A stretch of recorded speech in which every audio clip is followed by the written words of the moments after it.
겠습니다.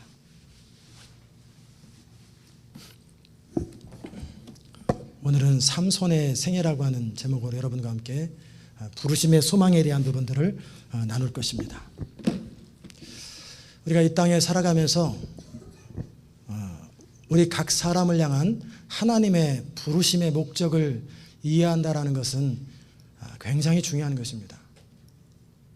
내가 살아갈 이유가 분명한 건, 또 이 교회가 이 땅에 존재할 때 왜 하나님께서 이 교회를 세우셨는지 그 부르심을 이해한다는 것은 이 교회 자체의 존립 이유, 근거입니다.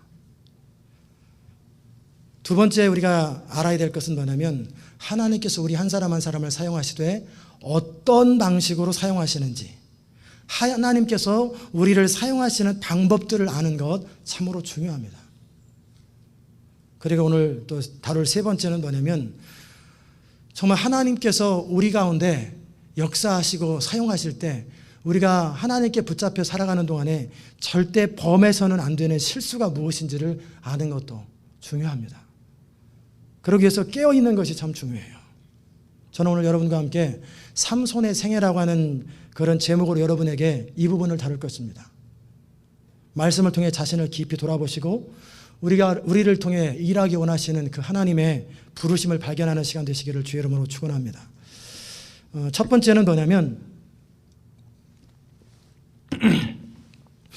우리 자신이 이 땅에 사는 동안에 부르심의 소망을 아는 거예요. 하나님께서는 여러분 한 사람 한 사람을 이 땅에 보내셨고 부르셨습니다. 오늘 읽었던 본문처럼 하나님께서 삼손이 태어나기 전부터 그를 택하셨어요. 이스라엘 사람 단지파에 마누아라는 사람이 있었는데 그 사람은 아이가 없어요. 그 아내가 잉태치 못해서 오랫동안 아프고 힘든 시간들을 보냅니다. 그런데 하나님께서 그에게 천사를 보내서 말씀하시기를, 그 여자에게, 아마 남자보다 여자가 영성이 뛰어났던 것 같아요. 왜냐하면 남자는 2번 다 못 들었는데 여자는 하나님의 임재를 2번 다 경험하고 남자를 불러요.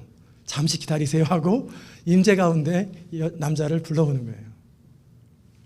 그래서 그 천사가 하는 말이, 너는 원래 잉태하지 못하던 사람이었는데 이제 잉태하여 아들을 낳을 것이다. 그런데 그 아들을 구별된 아이로 키워야 한다. 첫째, 포도주와 독주를 마시지 못하도록 해라. 두 번째, 그 아이에게 부정한 것을 만지지 못하도록 해라. 세 번째는 머리에 삭도, 머리를 깎는 거 있잖아요. 가위나 칼을 대지 못하도록 해라. 왜냐하면 그 아이는 나실인으로서 구별되어 살아갈 것이기 때문이다. 이 아이는 하나님의 특별한 부르심을 위해서 태어나기 전부터 부모에게 미리 말씀하셨고 부모를 준비시키는 거예요. 아이가 없을 때 그 아이 마음속에, 그 부모의 마음속에 얼마나 하나님을 향한 안타까움과 간절함과 호소가 있겠어요. 그러는 과정 속에 하나님께서 어떤 메시지를 전해주고 어떤 특별한 그 천사를 통해서 말씀할 때 그 부모의 마음이 얼마나 기대가 되고 장차 어떤 아이가 태어날고 얼마나 흥분되고 기대가 되겠어요. 그렇게 이 아이가 태어나는 것입니다.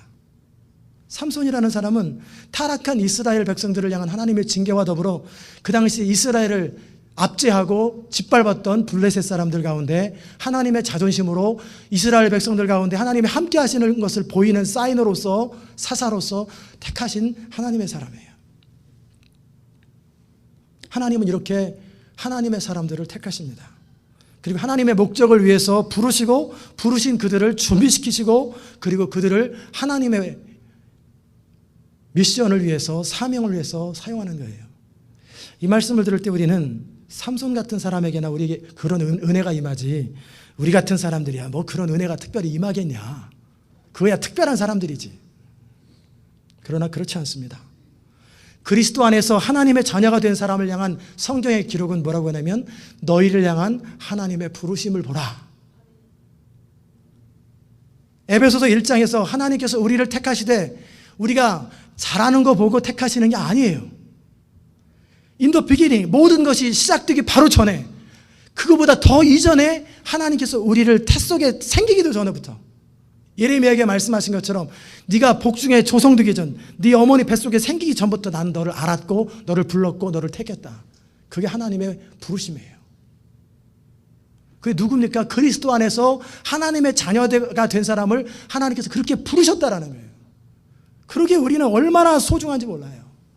베드로전서 2장에 보면은 베드로는 선포합니다. 너희는 택한 족속이요 왕같은 제사장이요 거룩한 나라요 그의 소유된 백성이라는 거예요. 사람은 자신의 존재됨의 근거를 어디다 두느냐에 따라서 인생이 달라져요. 나는 그저 그렇게 어쩌다가 미국 와가지고 한국에서 망해서 미국에 와서 그냥 그저 어떻게 살다 보니까 여기까지 왔네. 그렇게 자기를 여기는 사람은 그렇게밖에 못 삽니다. 내가 누구인지를 정확하게 아는 거예요. 사단은 무슨 일을 하냐면 우리에게 너는 별 볼 일 없는 사람이고 넌 특별하지 않은 사람이기 때문에 대단하게 생각하지 말고 대충 살아. 편안하게 대충 이지고잉하면서 살아. 그러나 성경은 말합니다. 너희는 특별한 사람이요 특별한 부르심을 따라 이 땅에 태어난 것을 믿어야 한다 말씀하셨어요. 여러분 믿으십니까? 믿거나 안 믿거나 여러분은 그렇게 태어났어요. 그런 부르심을 가지고 예수 안에서 여러분을 어느 날짜는 모르지만 여러분을 부르신 거예요. 자신에 대해서 생각할 적에 그저 부모가 어떻게 그 산하 제한을 못 해가지고 실수로 나가지고 태어났네. 그게 아니에요.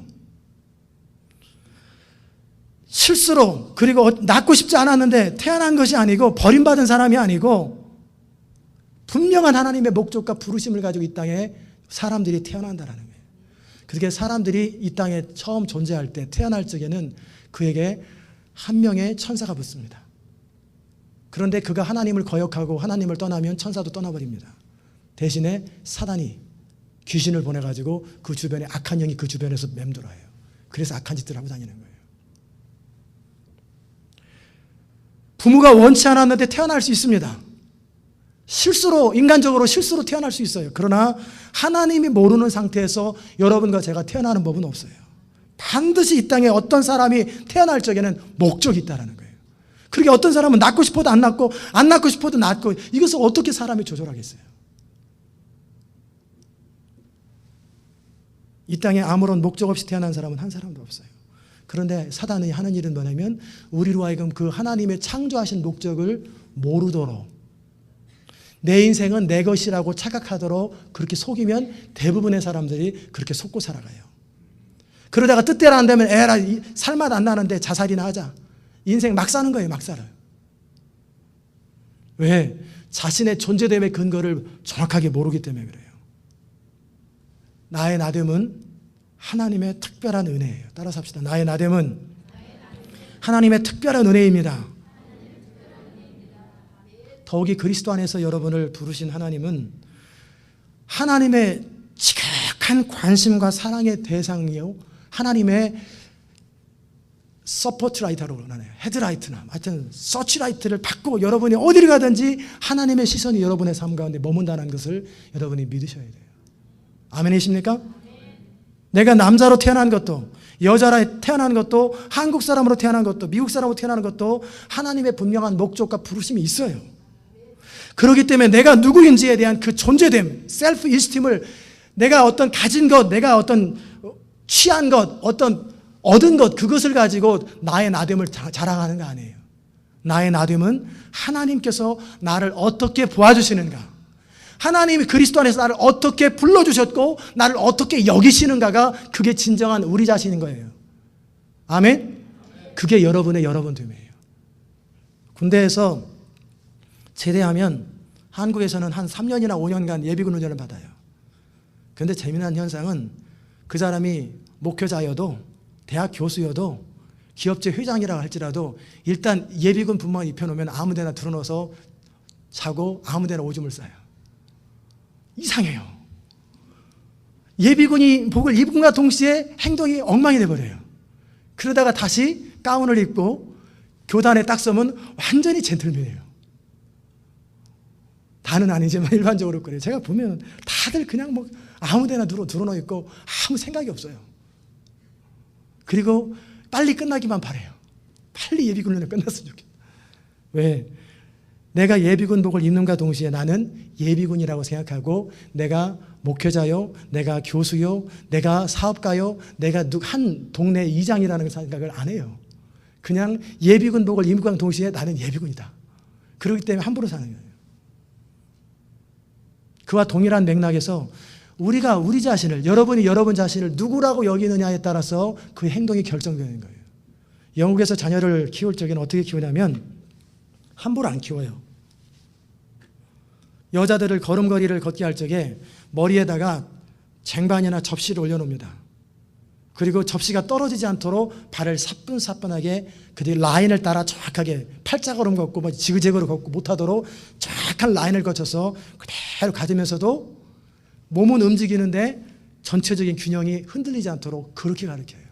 말하는 것, 생각하는 것, 모든 표정 짓는 것, 모든 걸 다 가르치는 거예요. 왜? 너는 왕실에 속한 자녀이기 때문이다. 그게 그들의 프라이드고 그들의 자존심이 되는 거예요. 마찬가지로 여러분이 하나님의 부르심을 받은 택함 받은 자녀요 왕 같은 제사장이라면 여러분은 여러분 자신을 그렇게 여겨야 돼요. 내가 내 자신을 함부로 여기면 함부로 살게 돼 있어요.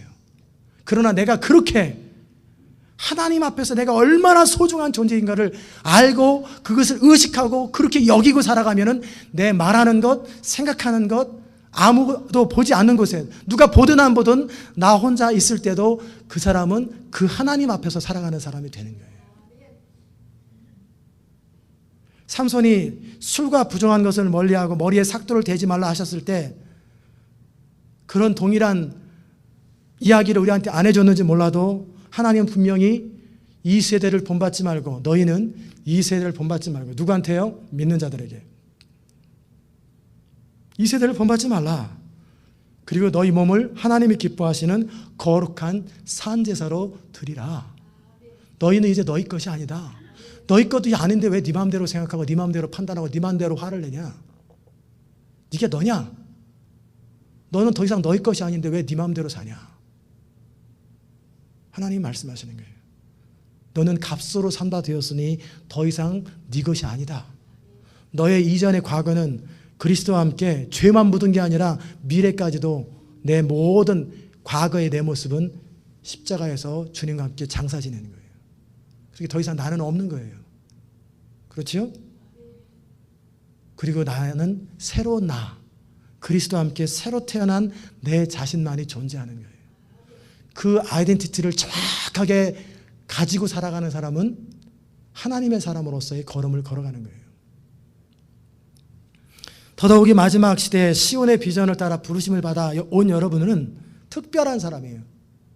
왕 중의 왕처럼 특별한 사람 가운데 또 특별한 미션을 받아가지고 여러분이 모인 거예요. 하나님께서 그저 이 교회 저 교회 떠돌아다니다가 한번 와본 것이 아니에요. 여러분을 마지막 시대에 사용하기 위해서 하나님의 부르심이 있고 목적이 있어서 여러분이 모인 것을 여러분이 믿으셔야 합니다. 이 믿음이 없이는 우리는 흔들려 버리고 무너져 버리는 거예요. 우리 각 사람을 향한 부르심과 이 교회를 향한 부르심을 놓쳐버릴 때 그의 존재됨의 가치는 삼손이 나중에 머리를 잘랐을 때 비참해지는 것처럼 비참해져 버린다는 거예요. 목적 없는 인생처럼 비참한 인생이 없어요. 열정이 어디서 나오는지 아세요? 열정은 타고나는 게 아니에요. 여러분이 안 믿어질지 모르시겠지만 제가 신학교 다닐 적에 얼마나 열정이 없었는지 하루 사는 것 자체가 지겨웠어요. 맨날 텔레비 보고 맨날 놀고 빈둥거리고 책도 보기 싫고 기도도 하기 싫고 성경도 안 읽고 빈둥빈둥거리면서 몇 년을 보냈어요. 사는 게 싫어요. 하루하루가 지루하고 원치 않는 일을 하는 것 같고 아무런 열정이 없어요. 너무너무 무기력하고. 그런데 그 열정이 언제 생기냐면 부르심의 목적을 발견하면서부터 열정이 생기는 거예요. 열정은 비전에서 오는 거예요. 열정은 부르심에서 오는 거지 원래 타고나기 그렇게 열심히 사는 사람이 따로 있는 게 아니에요. 하다못해 세상에서도 자신의 인생에 분명한 목적이 있는 사람은 열정적으로 살아갑니다. 목적이 있기 때문에. 그러나 삶의 목적이 없는 사람, 그저 산다는 게 자식들 키우고 하루 세끼 먹고 사는 게 목적이라고 생각하는 사람은 그 정도 이상은 못 삽니다. 자기 인생의 크기를 하나님이 주신 거룩한 부르심을 따라 큰 원대하고 나와 내 가족이 아니라 하나님의 나라와 영광을 위해서 원대한 비전과 꿈이 있는 사람은 열정적으로 살아가게 돼 있어요. 이게 부르심입니다. 이 부르심을 알아야 여러분의 인생이 달라지는 거예요. 여러분은 살아갈 이유를 아십니까? 이 여자가 사는 이유, 이 남자가 사는 이유가 뭡니까? 여러분이 사는 이유 뭡니까? 옆에 사람한테 물어보세요. 당신 왜 살아?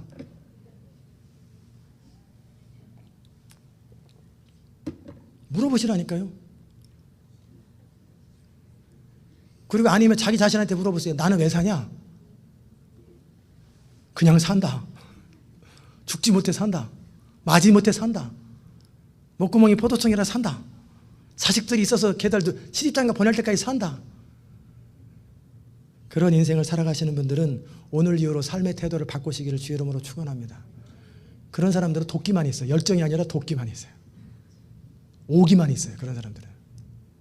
그렇기 때문에 누가 나 기분 나쁜 게 못 견디는 거예요. 이 남자가 사는 이유, 이 여자가 사는 이유. 저 알람 끄세요. 우리 한번 그 시간에 여러분 제가 끄는 동안에 여러분 스스로 두 사람씩 짝을 지어보세요. 그리고 여러분 스스로를 향해서 말해보세요. 당신은 왜 사는가? 사단이 여러 가지로 방해를 하네.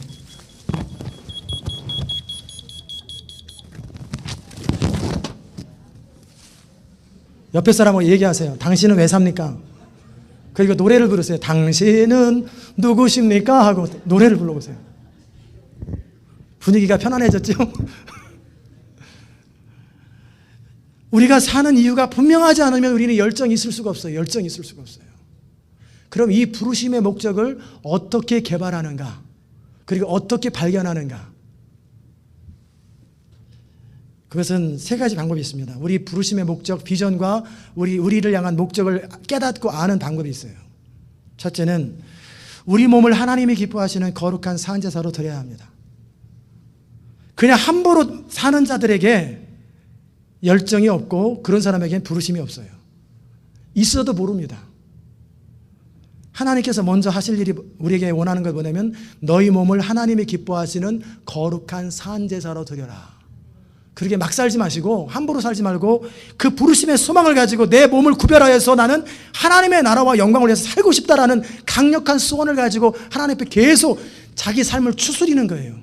넘어져도 괜찮아요. 또 일어나서 의인은 7번 넘어져도 8번 일어나는 거예요. 계속 일어나면서 나는 하나님의 나라와 영광을 위해서 살고 싶다. 내 몸은 하나님의 나라와 영광을 위해서 거룩한 산제사로 드리고 싶다라고 그렇게 하나님 앞에 호소할 때 비전이 생겨요.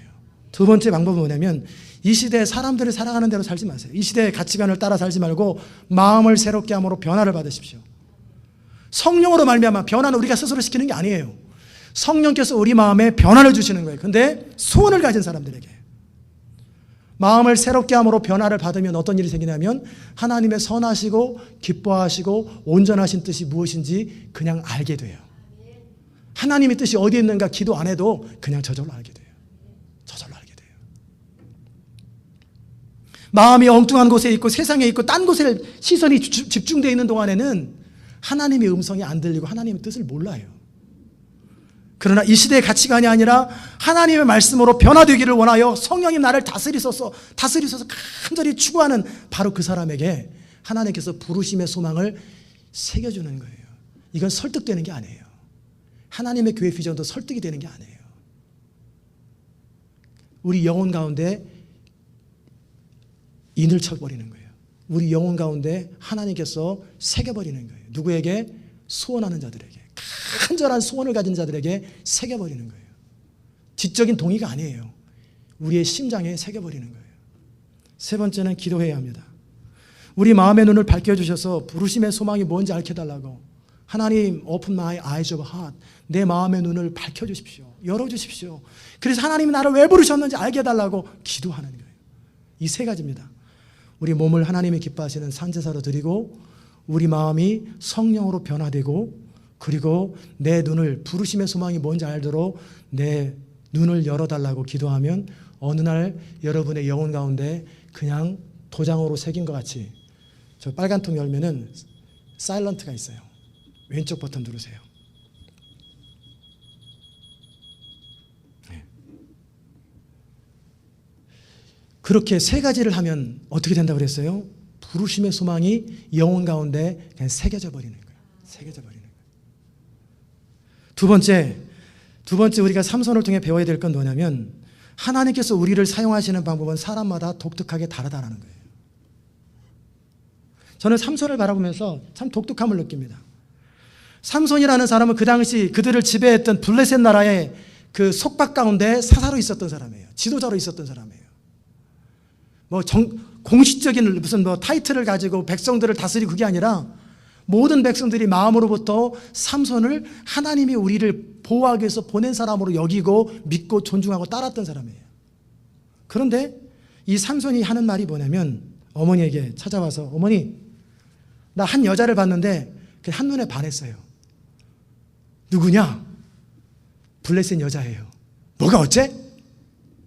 너는 어떻게 우리를 지배하는 원수 나라의 딸을, 믿지도 않는 딸을 어떻게 한눈에 보고 반했다고 결혼한다고 네가 감히 사사로서 그럴 수가 있냐?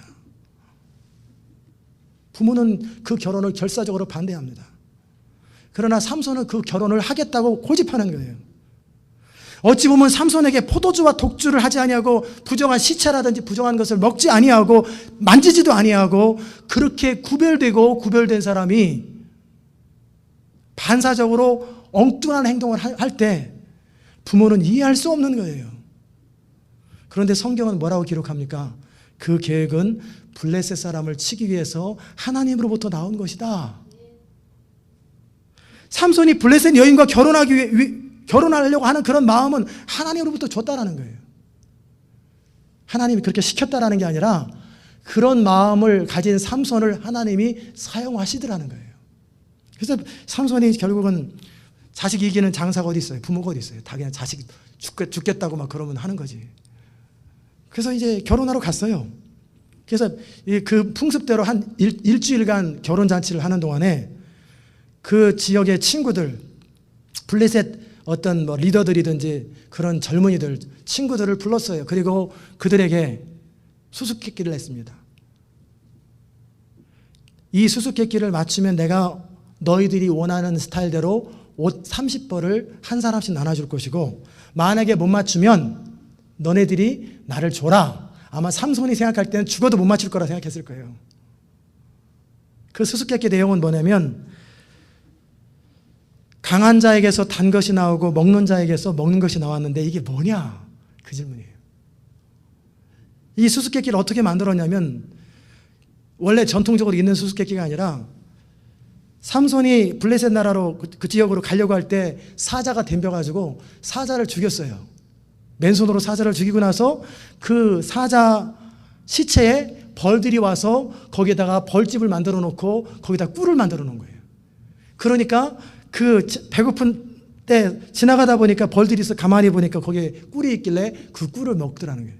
그렇게 강한 자에게서 단 것이 나오고 먹는 자에게서 먹는 게 나왔다. 이거를 무슨 수로 알아내겠어요? 자기밖에 모르는 거를.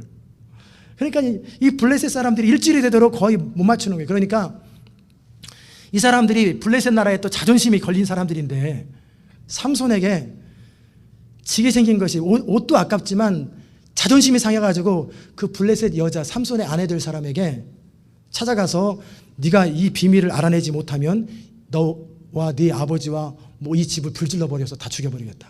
협박을 하는 거예요. 그러니까 이 여자는 막 견디지 못해가지고 삼손한테 당신 나 사랑한다며 그걸 왜 안 가르쳐줘? 나만 가르쳐줘 해가지고 졸라가지고 결국은 알아냈지요. 그래서 마지막 날 이제 마지막 시간이 되어가지고 얘기를 하는데 그 얘기를 딱 해버리는 거예요. 그러니까 삼손이 화가 났어요. 자기랑 살아야 될 그 여자가 자기를 배신하고 결국은 블레셋 나라 편을 드냐? 그러니까 화가 잔뜩 나가지고 나가버렸어요. 집으로 돌아오니까 그 여자의 아버지가 삼손이 저렇게 화났으니 다시 올 리가 만무하고 어차피 결혼 파티는 했으니까 다른 남자한테 줘버렸어요. 삼손은 그 과정 속에서 옷을 지나가는 사람들, 블레셋 사람들 골라가지고 괜찮아 보이는 사람 다 두들겨 패가지고 옷을 노력해가지고 그들한테 갖다 주고 집으로 갔다 온 사이에 이런 일이 생기니까 너무 화가 나가지고 이제는 내가 당신들한테 보복을 해도 이것은 이스라엘과 상관없는 일이다. 이것은 내 개인적으로 보복하는 것이기 때문에 보복하려면 나한테 해라. 너네들 딱 걸렸다 해가지고 그때서부터 블레셋 사람들을 죽이기 시작하는 거예요. 완전히 개인적인 원한 때문에 보복하는 거지 이건 나라 문제가 아니다. 그러니까 이스라엘을 터치하지 말고 이것은 너희 나라와 나와의 문제다 해가지고 공개적으로 선전포고를 한 거예요. 그게 바로 하나님으로부터 나왔다라는 거예요. 그리고 나서 그러니까 막 블레셋 사람들 막 괴롭히기 시작하는 거예요. 그러니까 아무도 못 이겨요. 뭐 3,000명이 들어가는 집을 막 부셔버리는 사람인데 누가 이기겠어요? 활이 날라오면 손으로 쳐버리면 활이 되게 꺾어지는데 못 이겨요. 그러자 블레셋 사람들이 이스라엘 지역에 찾아가서 지도자들한테 협박을 하고 세금을 막 올리고 삼손을 잡아오지 않으면 죽이겠다고 막 어쩔 수 없이 그런 편법을 쓰는 거예요. 이스라엘을 직접적으로 공격하지 않지만 세금을 올려가지고 못 살게 만들어버리는 거예요. 그러니까 삼손한테 찾아와서 하소연하는 거예요. 우리 다 죽게 생겼는데. 그러면 삼손이 말하기를 당신들이 나를 죽이지 않겠다고 왜 나는 당신들하고 싸울 수가 없다. 그들에게만 넘겨주겠다고 얘기하고 나를 포박해서 보내라. 그렇게 하겠다. 그래서 포박해가지고 그 블레셋 나라에 보냈어요.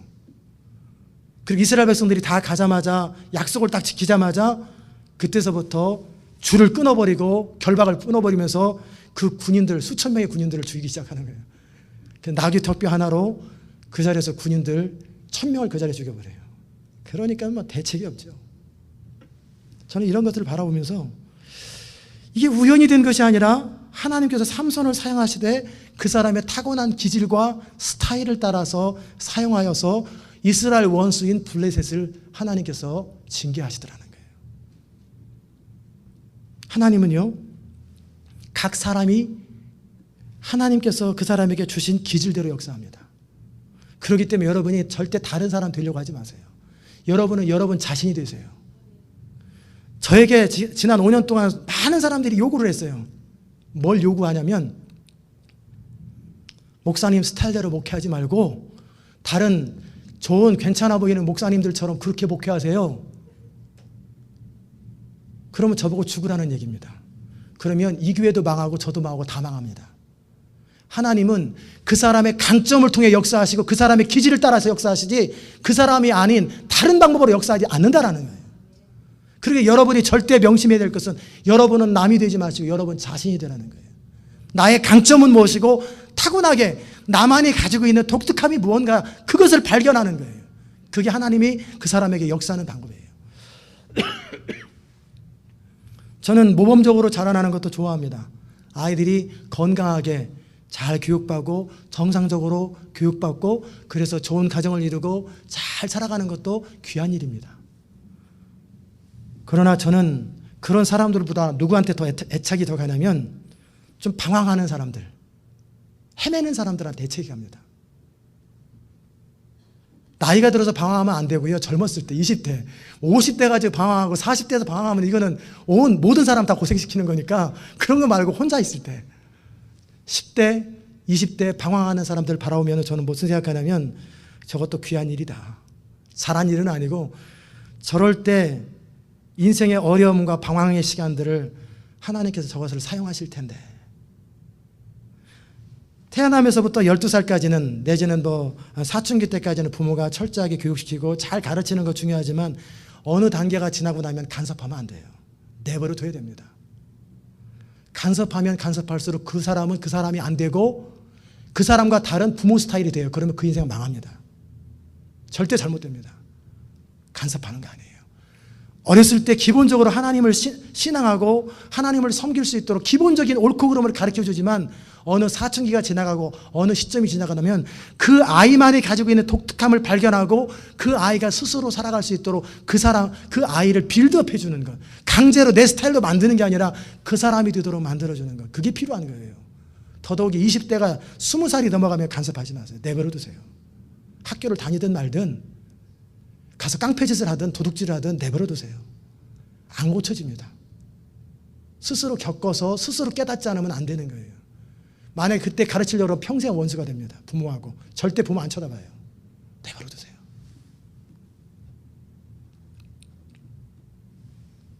인생의 방황과 갈등과 고민과 칠흑 같은 시간이 필요한 거예요. 그것을 통해서 하나님은 그의 인생을 다듬으시고 그것을 선으로 바꾸시는 거예요. 존 뉴턴은 노예 상인이었습니다. 노예를 파는 사람이었어요. 그런데 그 존 뉴턴을 바꿔서 나 같은 죄인 살리신 그 은혜 놀라와 찬양과 함께 목회자로서 많은 사람을 구원하는 사람으로 그의 인생을 바꿨어요. 입다라는 사람도 거리에 깡패예요. 근데 그의 인생이 바뀌니까 나라를 구원하는 거예요. 요즘 플로리다에서 집회하는 터드 벤틀리 마약 환자의 알코올 중독자였어요. 소망 없는 사람이었는데 그를 통해서 우리 전체가 구원하는 숫자보다 수백만 명, 수천만 명을 주께로 돌아오게 해요. 그러기에 그냥 콩나물처럼 쑥쑥쑥 잘 자라는 게 좋은 거 아니에요. 산전수전 다 겪어봐야 돼요. 이것도 겪고 저것도 다 겪어봐야 돼요. 그러기에 하나님께 완전히 버려진 인생도 없고 하나님 못 바꿀 인생도 없어요. 하나님의 손에 맡겨둬야 돼요. 부모 되신 여러분, 아이가 태어나면서 12살 때까지는 확실하게 가르치세요. 그리고 사춘기가 지나거든 가르치지 마세요. 그냥 펠로십을 가지세요. 친구처럼 지내시고 좋은 카운셀러가 되시고 좋은 친구가 되시는 거, 그게 다예요. 우리가 자녀를 위해서 해줄 수 있는 그게 다예요. 평생 동안 그냥 멘토처럼 역할을 하는 거예요. 그리고 그의 인생은 그가 스스로 살아가는 거예요. 근데 너무나 많은 한국 사람들이 12살 때까지는 대충 내버려뒀다가 사춘기 시대 이제 눈에 딱 띌 때 그때서부터 잡으려고 그러니까 평생 원수가 되는 거예요. 12살 이전에 다 잡으려면 그때 다 잡으세요. 그 12살이 넘으면 그냥 친구가 돼주세요. 친구가. 성령으로 말고는 안 바뀌어요. 이제는. 부모 영향력 안 받아요. 부모 영향. 사이만 나빠지는 거예요. 그리고 여러분 자신의 인생을 돌아보시기 바랍니다. 여러분의 인생이 내 뜻대로 안 되고 내가 원하는 대로 안 될 때 너무 실망하지 마세요. 내가 원하는 대로 안 될 때 기도하면 하나님이 원하는 대로 된다라는 거예요. 못 알아두셨어요? 아멘이 안 나오시네. 내가 원하는 대로 안 되면 어떻게 해요? 하나님이 원하는 대로 돼요. 내 뜻대로 안 되면 누구 뜻대로 돼요? 기도하는 사람들에게는 하나님 뜻대로 이루어져 가는 거예요. 그게 더 좋은 거예요. 그러기에 하나님이 우리 인생을 어떻게 역사하시는지 측량할 수가 없어요. 우리가 다 알려고 하지 마세요. 그저 감사하고 기도할 뿐인 거예요. 어찌 보면 모험적으로 쑥쑥쑥 잘 자라는 사람들은요, 인생을 몰라요. 사람의 마음을 너무나 몰라요. 그러기에 어렸을 때 보호받는 것이 중요하지만 어느 순간이 지나고 나면 인생을 정말 눈물 젖은 빵을 먹어볼 줄 알고 인생의 비참함을 알아야 돼요. 인생의 좌절과 고통과 그 방황을 해봐야 그 사람이 진짜 하나님의 사람이 되는 거예요. 우리 이해한 대로 모든 것이 되는 게 좋은 거 아니에요. 하나님께서는 정말 우리가 상상할 수 없는 방법으로 역사하세요. 중국의 문화혁명, 모택통을 통해서 문화혁명이 일어날 때 중국 안의 모든 기독교와 교회들이 다 없어져 버렸어요. 그리고 모든 종교들이 다 말살돼 버렸어요. 문화혁명이라는 이름으로 공산주의 문화 외에는 아무것도 용납하지 않는다. 다 사라져 버렸어요. 그때 1000만 명이었는데 이제 한 사람도 통계적으로 없다고 생각하고 철저하게 러시아보다 더 강력하게 통제를 해버렸어요. 그런데 어떤 일이 일어나냐면 문화혁명이 끝난 이후에 등소평이 등극한 이후에 기독교 지하에서 믿는 사람들의 숫자를 세니까 1억이 넘어요. 그 엄청난 핍박의 시간 동안에 10배나 많은 사람이 주께로 돌아오고 정결하게 되었더라는 거예요. 그리고 중국은 모든 잡종교가 다 사라졌기 때문에 단순해졌어요. 그러니까 믿기가 너무 쉬워요. 예수께로 돌아오기가 너무너무 쉬워진 거예요. 저는 북한도 마찬가지라고 봅니다. 일제 신세참배를 결의했던 것이 북한에 있는 기독교예요. 그 대가를 지불하는지 몰라요. 저 북한 지금 공산주의와 주체사상이. 그래서 저는 그것을 거꾸로 긍정적으로 봅니다. 어느 시간이 지나고 나면 어버이 수영동지 대신에 하나님이 아버지가 되시고 김정일 장군 대신에 예수님이 그리스도가 되시면 그들처럼 또 예수 잘 믿을 사람 없어요. 마지막 때 대안이 될 사람들이 그 사람들이에요. 저는 이슬람이 전 세계를 가더라도 저는 그것도 좋게 봅니다. 왜냐하면 일본 같은 나라는 종교가 800만 개예요. 온갖 신이, 일본이 2억 3억 인구 가운데 온갖 잡신들이 있어요. 복음을 전해도, 인도에도 그래요. 복음을 전해도요, 예수를 믿겠다고 그래요. 그런데 내가 가지고 있는 100개 종교 가운데 하나, 포용력이 너무 넘쳐요. 왜? 종교가 워낙 많기 때문에. 그런데 이슬람이 지나가면 모든 종교가 다 사라집니다. 왜? 다 죽이니까. 알라신 안 믿으면 다 죽여요. 그러니까 이슬람이 지나가면 종교는 하나밖에 없어요. 진리도 아니지만 이슬람으로 다 바뀌어버려요. 그곳에 참 하나님이 되시고 참 구세주가 되시는 그리스도와 성령의 능력으로 그들의 눈이 열리면은 한 번에 나라가 통째로 덮게 돌아와요. 그게 제가 기도하고 기대하는 거예요. 그래서 이슬람 지역 가운데 쉽진 않아요, 영적 전쟁이. 왜? 강력하기 때문에. 그러나 그 공중의 권세 잡은 자를 깨트려버리고 성령의 기름부음이 쏟아지면 통째로 한 명이 아니라 몇만 명씩, 몇십만 명씩 통째로 죽게로 돌아와요. 그러면 나라가 다 돌아버리는 거예요. 그게 하나님의 전략일 수 있다는 거예요. 그러니까 우리가 하나님을 이해할 때 우리 원하는 방식으로 하나님을 이해하면 안 돼요. 하나님은 전혀 우리가 상상할 수 없는 방법으로 역사하실 수 있는 하나님이에요. 하나님, 우리가 살아왔던 모든 경험들을 사용하시고 우리가 겪고 있는 모든 인생의 어려움과 이해할 수 없는 사건들을 다 사용하십니다. 그래서 하나님의 선하신 뜻을 이루는 거예요. 만약에 제 인생도 제가 원하는 대로 됐으면 절대 저는 목회 안 합니다. 제가 원하는 대로 됐으면 저는 제 멋에 사는 사람이었어요.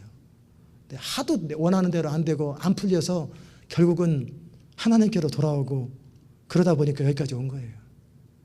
우찌무라 간조의 목사님의 이야기처럼 그분의 인생이 참 귀했고 폭동이, 테러가 일어나도 그 집은 보호되는, 그 정도로 모든 사람에게 존경받는 사람이에요. 근데 그의 인생의 마지막에 신문기자가 물었을 때 당신의 인생이 그렇게 되었던 이유가 뭡니까? 3가지입니다. 뭡니까? 나에게 허락하신 하나님의 은혜입니다. 내가 내 인생을 걸고 정말 원했던 것 3가지가 있었는데 그게 안 이루어졌기 때문에 내 인생에 이렇게 되었습니다. 나는 내가 그토록 기도하고 원했던 것이 안 이루어진 것 때문에 나는 하나님을 알게 됐고 하나님께 쓰임받게 됐습니다. 여러분, 내가 원하는 대로 원하는 것이 이루어진다고 그게 다 좋은 거 아니에요. 우리가 하나님의 행하시는 일들을 다 알려고 해서도 안 되고 알 수도 없어요. 하나님의 하시는 일의 시작과 끝을 깨달을 수 없는 거예요. 그러기에 우리로 하나님을 경외케 하는 거예요. 우리는 하나님 하시는 일을 다 몰라요. 마지막 우리가 이 삼손을 통해서 배우는 건 뭐냐면 삼손의 실패의 원인이 어디에 있을까요? 우리가 하나님께 쓰임받는 삶을 살아갈 때 저질러서 되는, 그래도 봐주는, 용서가 되는 실수가 있고요. 이건 봐줄 수 없는 실수가 있어요. 그 차이를 여러분이 알아야 돼요. 삼손이 블레셋 여인과 결혼하는 것에 대해서 하나님이 아무 소리 안 하셨습니다. 그걸 오히려 사용하셨어요. 삼손이 기생집을 찾아다녀도 하나님은 아무 말씀 안 하셨어요. 내버려 뒀어요. 그런데 결정적인 실수는 그의 머리에 삭도를 대었을 때 하나님의 신이 떠나버렸어요. 그를 더 이상 사용하지 않는 거예요. 그는 비참하게 되었고 버림받게 된 거예요. 하나님께서 어떤 것은요 그냥 내버려 두는 실수가 있고요, 어떤 것은 아주 그 자리에서 끝내버리는 그런 실수가 있어요. 그것은 우리가 몰라서 하는 게 아니에요. 너무나 많이 알면서 의도적으로 저지르는 실수들이에요. 그게 뭐냐면 하나님이 강력하게 경고하신 거예요. 삼손에게 다른 어떤 것도 그럴 수 있지만 네 머리에 칼을 대지 마라. 너는 구별된 사람이다. 근데 그것을 선악과를 따먹듯이 정면으로 거역해버린 거예요. 그래서 삼손이 버림받은 것입니다. 모세가요 이방 여자를 부인으로 삼아도 하나님이 아무 소리 안 했어요. 이스라엘 지도자로서 그거 안 되거든요. 율법에 금했어요. 그런데도요 하나님이 모세에 대해서 한마디 안 하세요. 거꾸로 미리암과 아론이 당신이 지도자가 돼가지고 어떻게 그럴 수가 있습니까? 거기까지는 하나님이 내버려뒀는데 거기서 더 나서 모세에게만 하나님의 기름 부음이 있느냐? 나도 기름 부음이 있다. 모세만 하나님과 통하느냐? 나도 통하다. 정면으로 영적 지도력을 거역할 때 하나님이 그들을 쳐버리죠. 미리암에게 문둥병이 걸려서 그 자리에 쫓겨나게 만드시고 죽이겠다라는 거예요. 그러면서 하시는 말이, 네가 나를 알아? 내 종 모세가 나를 아는 것처럼 네가 나를 알아? 네가 감히 뭔데 함부로 여기냐? 참 웃겨요. 이상해요. 어찌 보면은 아론과 미리암이 잘못한 것하고 모세가 잘못한 거하고 모세의 잘못이 훨씬 더 커 보이는데 하나님은 모세에 대해서 한마디 안 하십니다. 내버려둬요. 그런데 모세가 결정적으로 버림받은 이유, 지옥 가는 그런 거 말고 가나안 땅에 이끌어가는 리더로서 정지된 것은 이 사건이에요. 하도 지치기도 지쳐가지고 백성들이 원망과 불평에 지쳐가지고 있을 때 또 물이 없어요. 그러니까 백성들이 또 원망하면서 물 달라고 막 소리를 지르니까 모세가 속에서 상처가 흘러나오면서 화가 나가지고 하나님이 명하시기를 저 집 반석을 명하여서 물을 내게 하고 백성을 마시게 하라 그랬는데 지팡이를 들더니 혈기를 부리면서 팍팍 반석을 때리면서 내가 너희를 위해서 이 반석에서 물을 내랴 하면서 막 소리를 지른 거예요. 소리 지른 게 문제가 아니에요. 내가 너희를 위해서 반석에서 물을 내랴. 어찌 보면 이방 여인을 취하는 것도 하나님은 노 프로블럼. 그런데 소리 지르고 반석을 때렸다고 거기까지가 네 한계다. 끝이다. 그리고 얼마나 모세가 황당하겠어요. 너는 이제 더 이상 백성을 이끌 수가 없고 네 다음 후계자를 세울 것이고 그 후계자가 백성들을 이끌 것이다. 거기서부터 끝난 거예요, 모세가. 그게 뭔지 아십니까? 하나님의 영광을 드러내지 못하고 하나님의 영광을 취해버린 거예요. 그게 버림받는 이유예요. 삼손에게 하나님께서 어려서부터 지키도록 한 것은 절대 머리를 자르지 마라. 너는 구별된 사람이다. 이것을 반드시 지킬 때 그것이 너의 아이덴티티고 너의 존재됨이다. 그런데 들릴라라는 여자를 사랑하게 되므로 블레셋 여인에게 자기의 존재됨을 빼앗겨버린 거예요. 블레셋 사람들이 돈으로 유혹하자 그 들릴라가 삼손에게 그 비밀을 가르쳐달라고 합니다. 처음에는 싫다고 그러죠. 안 된다고 그러고 엉뚱한 소리하고 그러니까 계속 집요하게 말하고 집요하게 요구하고 당신이 나를 사랑하냐 안 사랑하냐 막 그럴 때 삼손이 해야 될 것은 그 여인을 떠나야 되는 거예요. 그 여인의 사랑을 계속 구하기보다는 여인을 버린다 할지라도 하나님을 선택했어야 되는데 삼손은 하나님의 약속을 버리고 하나님을 버리고 그 여인을 선택한 거예요. 그게 삼손이 버림받은 이유예요. 여러분이 꼭 명심할 것은요, 하나님보다 그 어떤 사람도 그 어떤 재물도 그 어떤 명예도 어떤 것도 우리 마음을 사로잡게 해서는 안 된다는 거예요. 여러분이 평범한 사람일 때는 문제가 되지 않을 수 있어요. 그러나 사역자가 됨과 동시에 성령께서 여러분을 사용하심과 동시에 그것은 굉장히 심각한 사단의 통로가 돼요. 내 마음이 다른 곳으로 향해 있을 때 사단이 그것을 통해서 들어와요. 그러면 하나님의 미니스트리 무너져 버리는 거예요. 우리가 연약해서 저지르는 죄나 실수는 용서가 됩니다. 그러나 분명한 하나님의 경고를 무시하게 될 때 버림받는 결정적인 실수가 되는 거예요. 삼손의 실패는 그의 근본적인 것을 버린 거예요. 하나님보다 그 여인을 택한 거예요. 하나님의 절대적인 명령보다는 그 여인을 선택하여 비밀을 털어놔 버린 거예요. 이 사건을 묵상하면서 하나님께 제가 평생에 지켜야 할 명령이 무엇입니까? 저 또 이런 일이 나오면 또 물어보잖아요. 그럼 나는 뭐를 지켜야 합니까? 그때 어제만 말씀하신 것이 뭐냐면 너는 어떠한 경우에도 나의 영광을 취하지 마라. 그 말씀하셨어요. 어떤 사람들의 칭찬과 어떤 놀라운 일이 생겨도 영광을 하나님께 돌리고 마치 내가 스스로 한 것처럼 교만해지거나 하나님의 영광을 취하지 마라. 마음속으로 흐뭇해하지 마라. 저는 그 마음을 평생 지켜야 해요. 여러분도 마찬가지예요. 쓰임받으려면 동일합니다. 그러면 왜 삼손이 무너졌습니까? 삼손은 하나님의 부르심과 자신을 향한 사명이 얼마나 중요하고 얼마나 심각한지를 깨닫지 못한 거예요. 삼손은 하나님의 자존심이에요.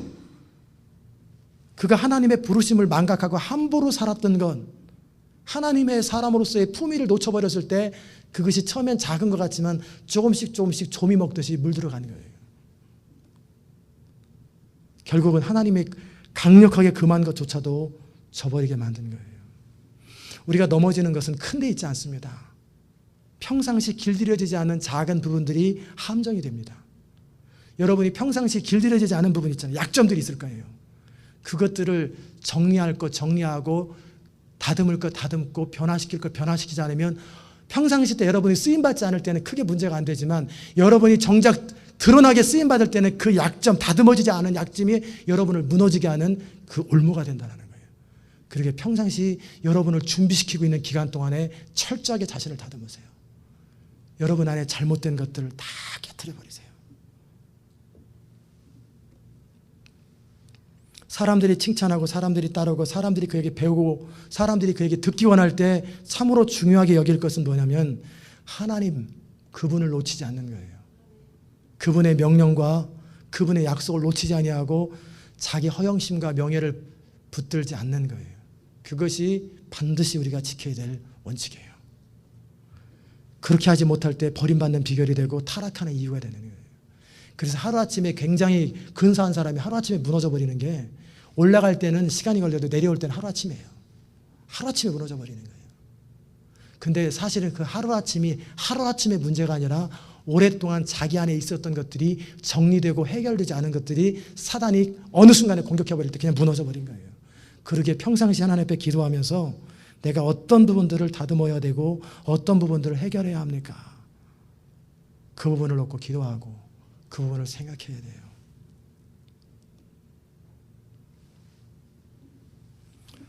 우리에게 일평생 기억할 건 뭐냐면 우리의 능력과 은사보다 더 중요한 것은 성품이에요.